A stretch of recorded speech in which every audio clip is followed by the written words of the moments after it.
Mr. Speaker, honorable members, I move that the bill entitled the Independent Commission for Peace and National Cohesion Act 2020 be read the second time. Mr. Speaker, please permit me to outline the strategic objectives of this Peace Commission bill and why Sierra Leone needs an independent commission for peace and national cohesion as a permanent infrastructure for peace in post-war Sierra Leone.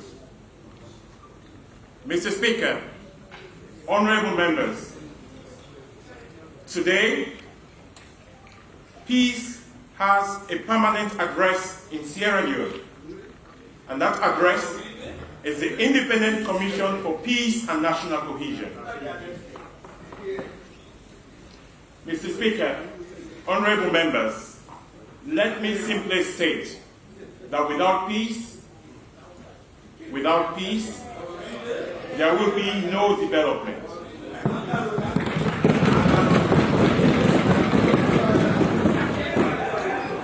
We all know that peace is a necessary prerequisite for sustainable development.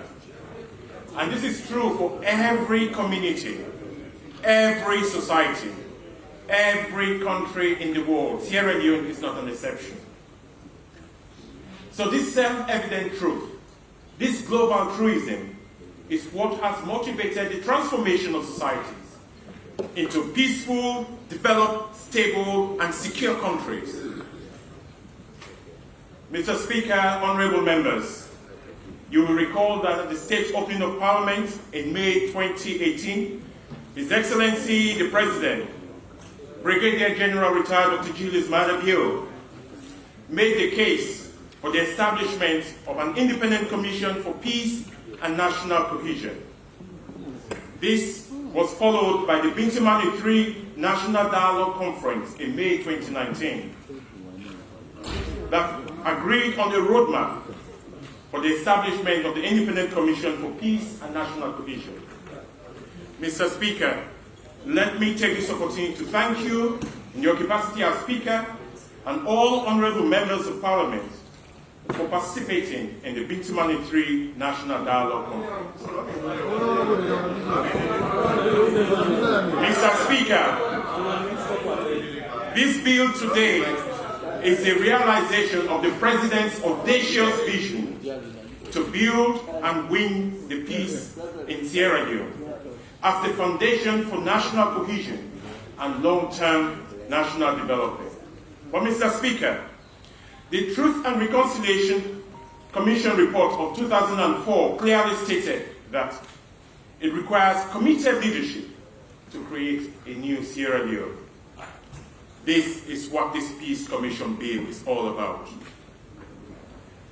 Mr. Speaker, honorable members, after 59 years of political independence, 19 years after the end of the brutal and bloody civil war, and 16 years after the end of the Truth and Reconciliation Commission process, this is the first time in the modern history of this country that we've decided as a nation to build a permanent infrastructure for peace that is locally owned by people.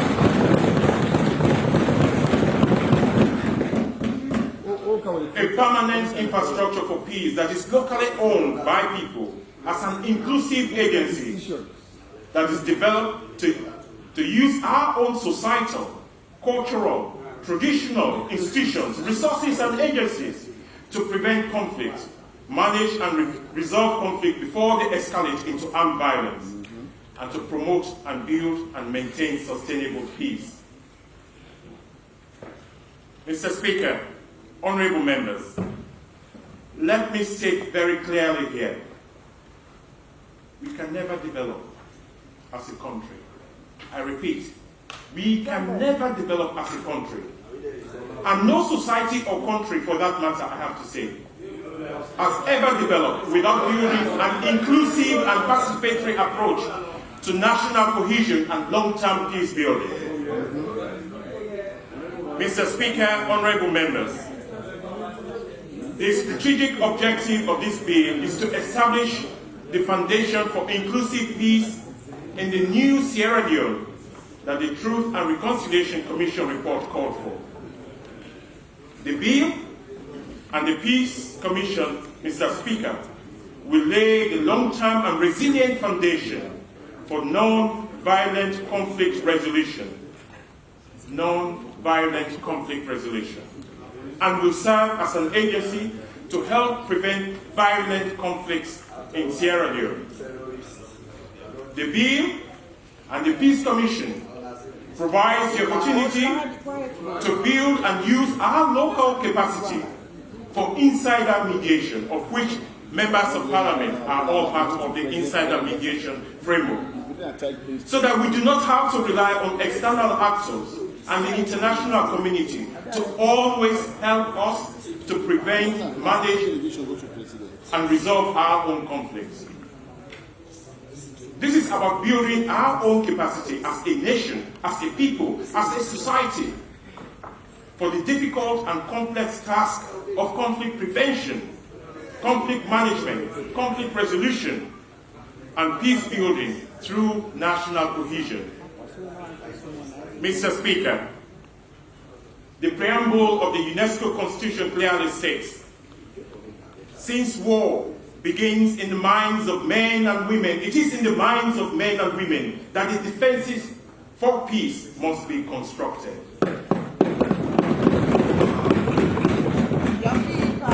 Honorable members, this bill and the Peace Commission will help to construct and build the defenses for peace and national cohesion in the minds of all Sierra Leoneans, in the minds of all members of parliament. Yes. Mr. Speaker, honorable members, now let me turn to the bill before you today. This bill is arranged in 6 parts, including Part 1, the preliminary provides for the interpretation of certain terms and expressions in the bill. Part 2 outlines the establishment and functions of the Independent Commission for Peace and National Cohesion. Part 3 outlines the functions and powers of the Commission. Part 4 outlines the administrative provisions, that is the administrative functions of the Secretariat and the Commission. Part 5 outlines the financial provisions, that is the funding of the Commission. And Part 6 confers the powers to make regulations for the purpose of giving effect to the provisions of this Act. Mr. Speaker, honorable members, let me use this opportunity to further briefly, and I repeat, briefly elaborate the specific and unique features of the Peace Commission Bill. Firstly, the institutional and governance arrangement includes a commission that will operate and function as a body corporate, with the chairman of the commission and 5 regional commissioners for the East, West, North, South, and Northwest, and as well as an executive secretariat with an executive secretary, all appointed by His Excellency the President. Mr. Speaker, the regional appointment of the commissioners is to create a collective and inclusive ownership of the efforts to prevent violent conflicts and to build the peace. Secondly, the functions and powers of the Commission are clearly articulated and specified in Part 3, Article 2, Article 12, so that there is no ambiguity or duplication of roles and responsibilities with other existing government agencies and institutions. Thirdly, to prevent the Peace Commission from becoming a toothless bulldog, Article 12, subsection 3, vests in the Commission the powers, rights, and privileges of a High Court in a trial, only for the purposes of an investigation, and only limited to enforcing the attendance of witnesses, compelling the production of documents, and the request to examine witnesses abroad. Mr. Speaker, honorable members, this is similar to the powers, rights, and privileges vested in the Human Rights Commission of Sierra Leone Act 2004, Article 8(1)(a).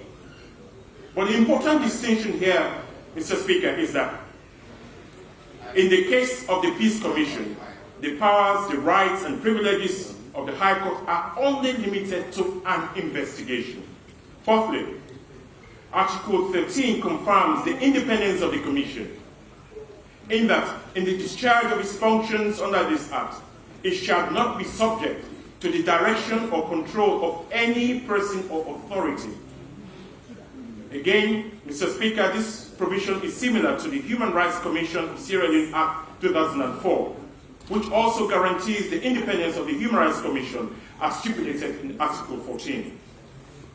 Mr. Speaker, specifying the independence of the Peace Commission is a bold prescription to guarantee and maintain confidence in the independence, impartiality, and neutrality of the Commission in carrying out its mandate, free from political interference, and at the same time maintain its institutional and financial independence. The independence of the Peace Commission is important if the Commission is to build and secure national and international confidence, credibility, and legitimacy in the years to come.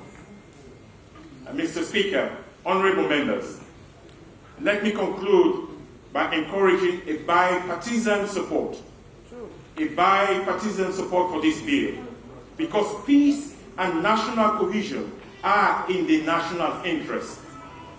Peace and national cohesion are in the national interest. Mr. Speaker, I am aware that honorable members of Parliament are every day in the forefront in their constituencies and at national level involved in conflict prevention, conflict management and resolution, as well as everyday peacemaking and peace building. So this bill before this noble House is to support the work and mandate of honorable members of Parliament who are in the first line of defense for conflict prevention, peacemaking and peace building.